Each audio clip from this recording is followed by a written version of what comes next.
News 28 मराठीमध्ये आपले स्वागत आहे। आजच्या मोठ्या बातम्यांबद्दल बोलूया। महाराष्ट्र राज्य ग्रामपंचायत कर्मचारी युनियन संघटनेची सभा जव्हार येथे संपन्न। जव्हारमध्ये आज जव्हार, मोखाडा, विक्रमगड मधील ग्रामपंचायत कर्मचारी संघटनेच्या सभेचे आयोजन करण्यात आले होते। कर्मचाऱ्यांच्या विविध अडचणी, समस्या यावर चर्चा करण्यात आली। तसेच संघटनेचे पालघर जिल्हा अध्यक्ष, सर्व तालुका अध्यक्ष यांनी मार्गदर्शन केले। कोणत्याही कर्मचाऱ्यावर अन्याय होऊ नये व मानधन योग्य वेळी मिळावे म्हणून संघटनेचे अध्यक्ष यांनी आम्ही प्रयत्नशील आहेत सांगण्यात आले।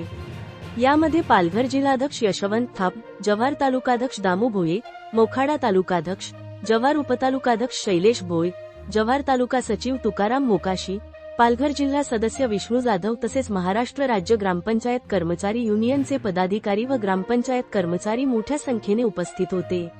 इंडिया न्यूज 28 जव्हार तालुका वार्ताहर गणेश दळवी यांची रिपोर्ट।